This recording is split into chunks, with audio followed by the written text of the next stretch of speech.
Sir मेरे साथ जो जिस चीज़ ने जिस सोच ने मुझे ऑक्यूपाई कर दिया है वो और उसके साथ मुझे चिड़चिड़ा भी कर दिया है, वो ये है कि मेरे हस्बैंड जो हैं वो माशाल्लाह बड़े हेल्दी थे, लेकिन फिर जब आहिस्ता-आहिस्ता बीमार होते गए और हद तक कि इस हद तक आ गए कि वो अब डायलिसिस पर हैं, तो हमने उनकी वजह से काफ़ी हॉस्पिटल चेंज किए हैं। वजह यही है कि कहीं हमें स्टाफ जो है वो ज़िम्मेदार नहीं मिलता, कहीं हमें कहीं पे डॉक्टर जल्दी-जल्दी चेंज हो रहे हैं या डॉक्टर ज़िम्मेदार नहीं लग रहे होते। लेकिन इनके साथ जो जो चीज़ मुझे परेशान कर रही है वो ये है कि ये जब ठीक होते हैं यानी हेल्थी होते हैं जिस वक़्त ये, तो ये ना मुख्तलिफ स्कॉलर्स को सुनते हैं और उनके सुनने के नतीजे में इन्होंने नमाज़ पढ़ना छोड़ दिया। बिल्कुल छोड़ दिए, जुम्मे की भी नहीं पढ़ते। तो आप देखिए आप हम मतलब मेरे बच्चे या मेरे शौहर या मेरी बहू, ये सब तो मेरे दिल का हिस्सा है ना। इनसे जो भी बात रिलेट होगी वो मुझे परेशान करेगी। तो अब इन्होंने जब नमाज़ पढ़ना छोड़ दी है तो मुझे ऐसा लगता है कि हम ये जो इस कंडीशन में आए हैं कि हम जहाँ जाते हैं वहाँ हमारे साथ कोई न कोई मिसहैप होता है और कोई बुरी बात हो जाती है। तो शायद इस वज़ह से होती है कि ये नमाज़ नहीं पढ़ते। तो मैंने जब 1-2 दफ़ा इनको कहा तो ये कहते हैं अपने काम से काम रखो। अच्छा ऐसा नहीं है कि अ, कि अल्लाह दिल से अल्लाह बिल्कुल निकल गया, ऐसा नहीं है।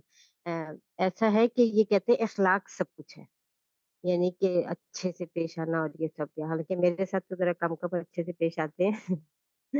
लेकिन ये कि वो इख़लाक़ पे ज़्यादा ज़ोर देते हैं कि नहीं दुनिया में जो है आख़िरत में भी इख़लाक़ पे ही आपका मामला होगा। लेकिन सर मैं उनसे कहती हूँ कि नहीं नमाज़ बहुत अच्छी चीज़ है, सुकून देती है। मेरी बड़ी बेटी ने भी समझाया बहुत, लेकिन ना ये नहीं आ रहे हैं इस तरफ और ये 2-2 घंटे, 1-1 घंटा भी मोबाइल देखते रहते हैं, अपनी पसंद की चीज़ें सुनते हैं, लेकिन ना नमाज़ की तरफ नहीं आते और ये चीज़ मुझे इतना परेशान कर रही है, मुझे इतना चिड़चिड़ा बना रही है कि मैं आपको बता नहीं सकती और मैं अक्सर इस वजह से जो है ना वो इनसे सख्ती से भी बात कर लेती हूँ और मेरा दिल नहीं चाहता है कभी कि मैं इनके लिए कुछ करूँ। और फिर मैं कहती हूँ कि नहीं कौन है मेरे अलावा और तो कोई है ही नहीं घर में, ज़ाहिर है मैं ही मुझे ही करना है। लेकिन मतलब वो जो एक शैतान वाली बात है ना बदला लेने वाली जो अंदर से आती है कि क्यों नहीं कब मेरी बात सुन रहे, क्यों नहीं ऐसे कर रहे? तो ये मैं इस चीज़ को कैसे अपने अपने तबीयत में कैसे ठहराव लेकर आऊँ कि मुझे ये चीज़ परेशान ना करे कि ये नमाज़ नहीं पढ़ रहे। रेगुलरली पढ़ा करते थे? बिल्कुल, आप इतना एक इल्म है काम सर कीजिए। मैं आपको बता नहीं सकती। जी। इल्म भी बहुत है। पहले शुरू में ये तबलीगी जमात में थे, बहुत अंदर तक। फिर उसके बाद ये मौदूदी साहब की जमात में आए, वहाँ पे भी बहुत काम किया है इन्होंने। उसके बाद ये गामदी साहब के पास आए और गामदी साहब से इन्होंने मुझे मतलब मुझे जो इंट्रोड्यूस करवाया इन्हीं के थ्रू करवाया कि तुम इनको सुन के देखो। तो लेकिन अब ये सर ऐसे हो गए हैं, मैं क्या करूँ?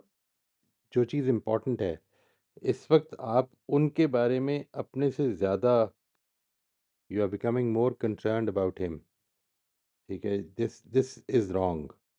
यानी आपको अल्लाह ताला ने इस वक़्त ये महाज़ दिया है और आपने इस महाज़ पे कामयाब होना है। असल में कंसर्न ये होना चाहिए, ठीक है? उनका क्या बनना है वो आपने कोशिश करनी है, कोशिश आपका काम है, वो उस महाज़ पे अमल करने के तकाज़ों में से एक तकाज़ा है कि आपको ये करना है। लेकिन रिज़ल्ट क्या निकलना है ये अल्लाह ताला ने निकालना है और जो उसकी उसकी अ, यानी उसके इल्म, उसकी हिकमत, उसकी रहमत के मुताबिक होगा वो निकल आएगा। इस दौरान में बहुत सारी चीज़ें जो हैं आप, आपकी औलाद, आपके आस-पास लोग, इन सब को इससे क्या फ़ायदे पहुँचेंगे इस दुनिया के हवाले से, आखिरत के हवाले से we have no idea of that. आपने इस चीज़ पे फ़ोकस करना है कि ये इस वक़्त आपसे तकाज़ा ये है, अगर आप इफ़ यू लूज़ इट तो फिर असल में जो चीज़ आपको मौका है कमाने का वो आपने मिस कर दिया। ये इसको कभी ना करें यानी don't fret over what the other is doing, think about what you can do.